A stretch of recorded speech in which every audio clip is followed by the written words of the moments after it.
President Trump's long trip to Asia now in the home stretch with a final stop in the Philippines for a controversial meeting with that country's president. I'm Rick Leventhal. This is the Fox Report. President Trump in Manila now for formal talks with Philippine President Rodrigo Duterte, a leader who has drawn international condemnation for sanctioning a bloody drug war in his country. Trump sharing a handshake with Duterte earlier, and they'll hold bilateral meetings at the ASEAN Summit, an annual gathering of leaders from East and Southeast Asian countries, in the next hour. Meanwhile, the rhetoric between the U.S. and North Korea took an unexpected turn last night with President Trump jabbing at Pyongyang's leader, Kim Jong-un, on Twitter. The president tweeting, "Why would Kim Jong-un insult me by calling me old when I would never call him short and fat? Oh, well, I try so hard to be his friend, and maybe someday that'll happen." Chief White House correspondent John Roberts joins me from Manila in the Philippines with more. John, there had to be some eye-rolling and some pretty dramatic reactions to that tweet in the Far East. You know, there are always reactions to almost everything that the president tweets. And good morning to you, Rick, from Manila, where it's 8 o'clock in the morning. The president begins his day at the opening of the ASEAN conference. In about an hour's time, North Korea will be top of the agenda when the president talks with the leaders of 10 Southeast Asian nations, as well as meets with the prime ministers of Australia and India. It will also be, as you mentioned, his first sit-down bilateral meeting with the controversial president of the Philippines, Rodrigo Duterte. Duterte's administration has presided over the extrajudicial killings of thousands of drug dealers and drug abusers, and Duterte making no apology for it. In fact, not long ago, Duterte said that there are 3 million drug addicts in the Philippines, and he would be happy to, quote, slaughter them. He also has claimed as recently as Friday to have killed people himself, and you'll remember a year ago, he infamously called President Obama a, quote, son of a whore for daring to question his record on human rights. And he took another aim at President Obama on the sidelines of last week's APEC conference in Da Nang, Vietnam, calling him, quote, black and arrogant. None of that expected to come up in the president's bilateral meeting with Duterte, because the president really wants to focus on North Korea, also wants to focus on trade, and, of course, the problem with China building military installations on the Spratly Islands in the South China Sea, which literally is just a few miles away from where we are standing now. Peter Cayetano, who is the Foreign Affairs Secretary for the Philippines, talked to Fox News yesterday. He believes that the Philippines will have a much better relationship with the United States under the Trump administration than they did under the Obama administration. Listen here. It's a relationship. Relationships are complicated, but you cannot view the relationship in one blow. For example, our military-to-military ties, very strong. Cooperation, very strong.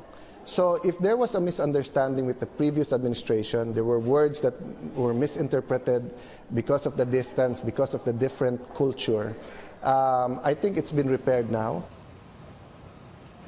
So President Trump has got a difficult needle to thread here. I mean, he needs Duterte's support for those big issues like North Korea and the South China Sea and trade. But, you know, these extrajudicial killings and human rights abuses, Rick, they are another big issue as well. So we'll see how the president handles that when we get the readout from that meeting later on today.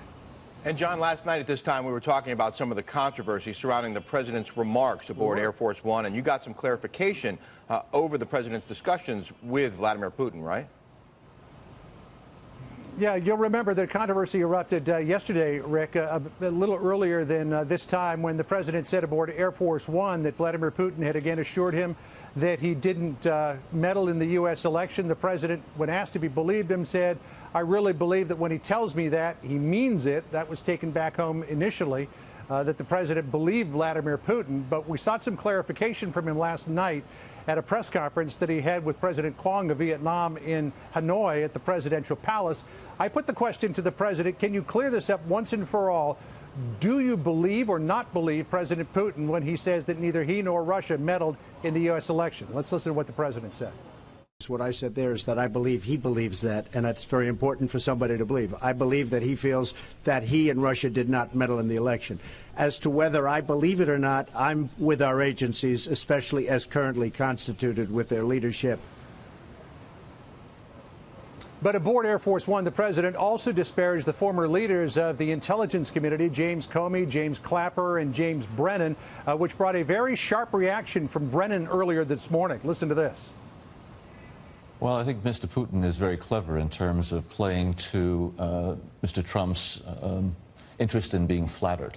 And also, I think Mr. Trump is, for whatever reason, either intimidated by Mr. Putin, afraid of what he could do or what might come out as a result of these investigations.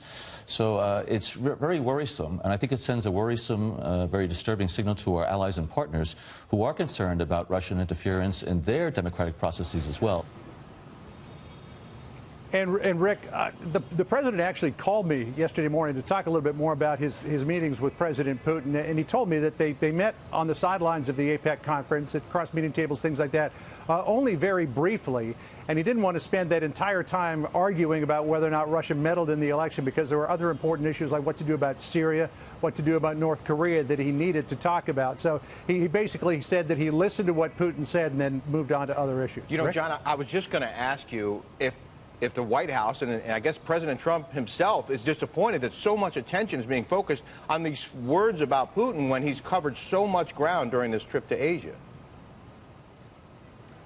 Well, part of the problem, though, is, Rick, is that, you know, the wound was a little bit self-inflicted. You know, that the president, I don't know if he just feels like if he says that he doesn't believe Putin, it's calling Putin a liar, and then that's going to ruin the relationship that he's trying to build with Russia, you know, cooperation on Syria, North Korea, and other issues. But the president could easily put this away if he just said, look, I believe what our intelligence officials said. I believe what they've said, you know, for months and maybe even a couple of years now about all of this. And Putin can say what he wants. That's fine. I'm going to side with the intelligence community. Now let's move on to other things. But he always seems to hedge. So in some ways, this is a little bit of a self-inflicted wound. We're going to have much more on that later this hour. John Roberts, thanks so much.